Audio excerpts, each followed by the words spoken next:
movie snack guy than I am. Like what is the, like, it's just, you have to get like bad popcorn just because it's like, it's part of the like the kitsch of it. Is that what it is? Like, is that the, like, It's weird. It's like there's other chains where like the popcorn is bad. Like AMC's popcorn, I think, is kind of bad. okay. Like Cinemark has like bad popcorn, but it's not like interestingly bad popcorn. It's just like bad popcorn. But at like the Landmark theaters, it's like if an alien came down from Earth and was just like trying to approximate classy popcorn. It's like it's like that. It's like we can't give them like the dregs popcorn. We have to make this like avant-garde popcorn, and they just overthought it. And I wrote like an article about it once where it was like about popcorn, and I said that the Landmarks theaters, it tastes like Brit Marling made every kernel of it. Where you're just like, can I just get a regular bag of this, please? All right, you ready to talk Soho? Sure. Yeah. No. Let's talk some Soho. So you have an advantage on me on this one because you've seen it twice now. So you have a little bit more of a leg up. But well, I know I liked it more than you did. yes. All right. So like John Singleton coined movies Saturday night specials. I knew you were going to talk about this. That's great. I'm coining a new thing that's similar to Saturday night specials, but it's my thing, which is I'm calling them draft house movies, where it's basically like a movie that exists to be programmed at the Alamo Draft House with like, and here were my inspirations, and you build like film festival around it and everything like that. And I'm a sucker for, you said like it's the most movie of any movie of the year. And for me, that goes a long way, and it kind of makes it so I can overlook and still recognize whatever I quibbles I have about the movie. But I think that just living in the headspace of it and just like watching it, I actually enjoyed the viewing of it the second time more, because I sort of put aside like in the first viewing, I was like, oh, I love the first half. And then the second half's got a lot of problems, and I'm not crazy about certain things with the ending. But then in the second viewing, for some reason, a lot of that just kind of melted away, and I just sort of like vibed with it, and I enjoyed it from there. And I told you guys that's 100% what I expect to happen the second time I see it, because you're not watching, like Patrick always says, like, you're not watching the movie for what you want the movie to be. You're just watching the movie for what it is. You know what I mean? Yeah. And to be clear, like, and I want to start my sort of side of this and just say it is, again, when I said it's the most movie it packed into every square foot of movie, like, I mean that as a compliment. I mean that as an Edgar Wright fan, Edgar Wright fanatic. I love Edgar Wright. I love what he does. And I want to talk about all the positives, because there are tons and tons of positives in this movie. The performances are great. The movie looks fucking fantastic. Like it's so immersive. It's really well put together. I love the idea. I love that we were talking about the opening, just the opening with Thomasin, and there's so many moments in this movie where I'm like, that's cool. That's cool. I like that. That's cool. That's a thing. Like, that's awesome. So, and when you're talking about like a draft house movie, like just a movie that is just like, here's like, it's just, it's pure cinema. Shout out to our friends at Pure Cinema. Like that's what it is. Like, it's just like, this is just, here's what I love, and here it is on a plate, and Edgar Wright has always been about his influences. He's always been about, like less pastiche than Tarantino. Like, I don't think that they're the same kinds of filmmaker. I think people put them in a box, like in the same box sometimes.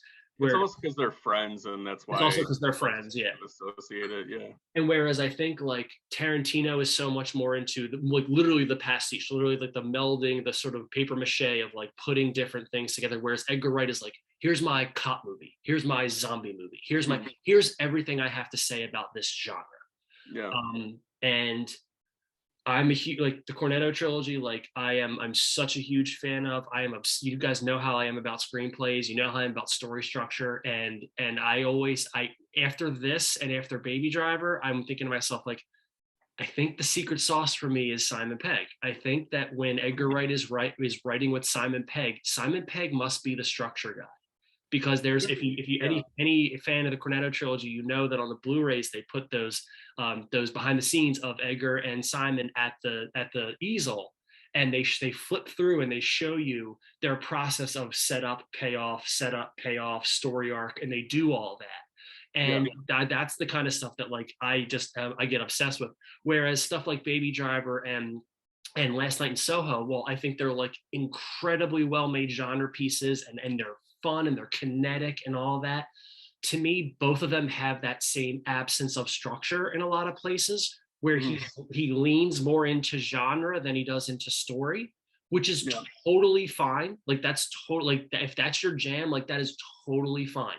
That is just less my thing than Hot Fuzz, for example. I agree. I think that I think he's got more in mind with like setting a vibe and a mood and doing sequences, and like he's got some themes he wants to hit on, which I'm sure we'll get into, more so than like, because if you just look at it from like an act structure, like especially in the second act, it's like it's pretty much the same thing for like 40 minutes. It gets real repetitive. My main structure issue is it gets real repetitive and kind of droning in the middle, like half hour. Yeah.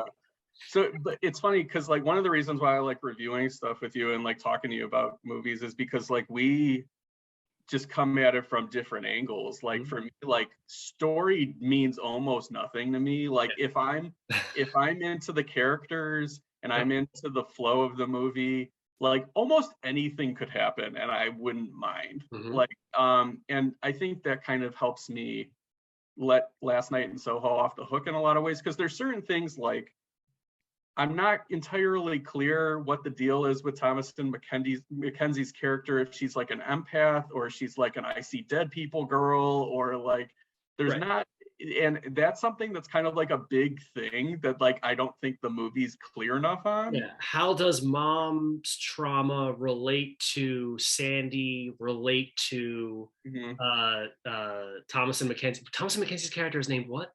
Ellie, right? Yeah.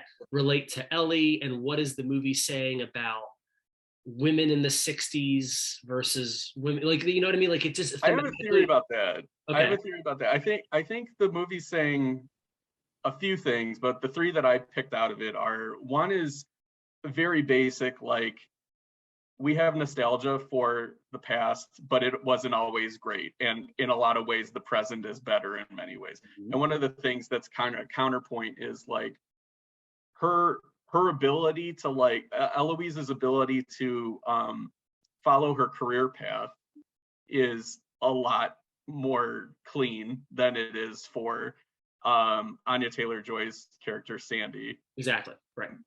The relationships with men of her age, I'll put it more specifically, are a lot more healthy, almost to a fault. I think one thing Baby Driver got a lot of crap for was how poorly written the Lily James character was. And it was sort of like, well, does Edgar Wright not really know how to write women? And I think he writes the women in this movie well enough where it's like, oh, maybe he just doesn't know how to write relationships. Right. We should point out that the screenplay is co-written, I'm looking up her name, by Christy Wilson Cames, Terence, excuse me.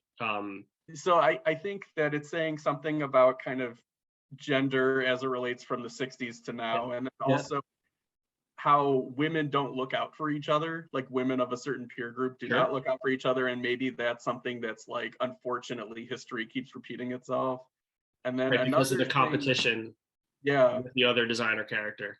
And then another thing is, I think, and this kind of ties into the ending a little bit, is that sort of, and it's kind of an unanswerable question, but something that like movie fans and pop culture fans wrestle with, where it's like, when the person that you kind of idolize, for lack of a better word, like is proven to be problematic, like where does that set your relationship to that person and their art and like what they represent, and like, can we cherry pick what we want from them?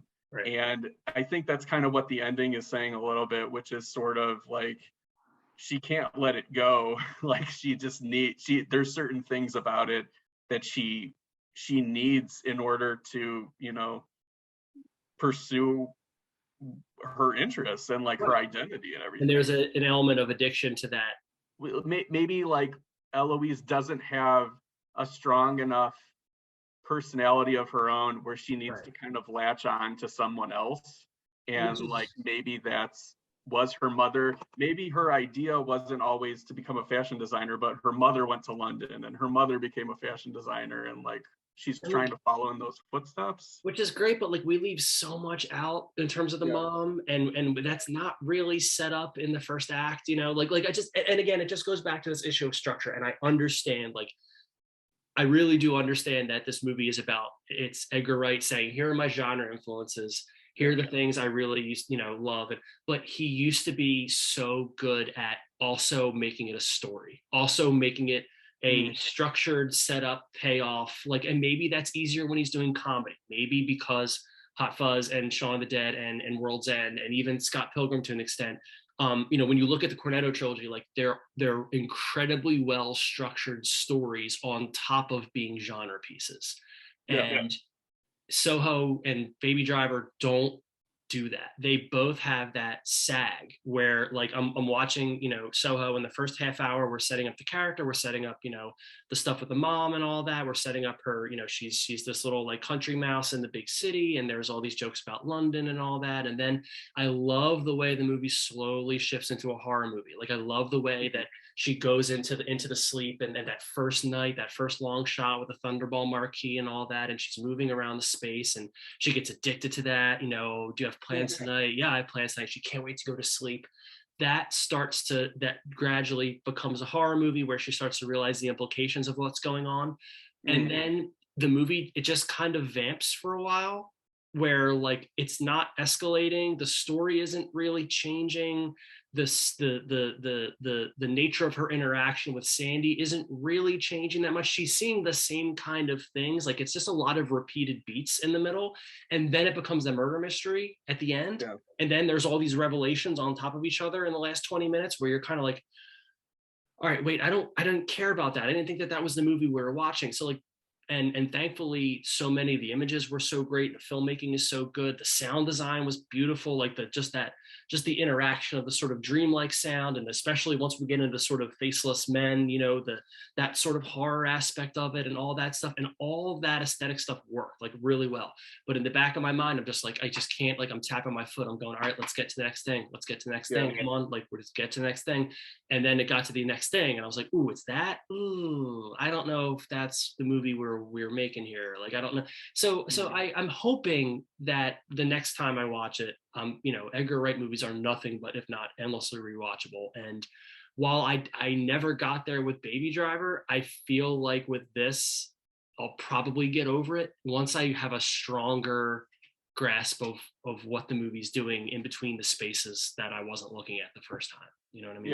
Yeah. Since we're on spoilers, one thing I did want to bring up was I didn't have as much of a problem. I think I came to terms with it a bit more in the second viewing, but like the ending kind of rubbed me the wrong way the first time I saw it, because I felt like he didn't crack, him and his co-screenwriter didn't crack like the ickiness of turning a woman who was continuously sexually assaulted and then turning her into a murderess, and then the ghosts saying like save us and stuff. Yeah, And that whole thing was just like, for me, it was just like, ooh, no. Yeah, it was a little, and I mean, like if you look at it from like the ghost point of view, it's like, okay, sure, they would be saying that, but also like they're horrible monsters. You're kind of making a point too at the same time that she's like the ultimate evil, and she's really not. But and again, that's stuff that he was good at before, you know. And again, and I said before, maybe I'm the Simon, it might just be that I'm the Simon Pegg and you're the Edgar Wright. I think that's probably how the dynamic is, you know what I mean? Like, well, I think I like them both equally. I think I'm just kind of more on board with Shaggy Edgar Wright than 100%. you. Like, because one thing I noticed too was like the editing was less precise. Yeah. And even compared to Baby Driver was like everything was cut to the music and everything like that. And this one, it was more like content to be loungy and like which fits. And I like that aspect. Some just other stuff to mention, like the soundtrack absolutely rules. It's probably my favorite soundtrack of any movie this year. Awesome. I think that I'm noticing that I am more drawn to like 60s and 70s London as an aesthetic than I thought that I was, because I feel pretty similarly to this movie that I did Cruella. And as much as that's become like a joke, you know, with my adoration of Cruella, it's sort of like this would make a very good double feature because they're like retro 70s They're fashion, shaggy.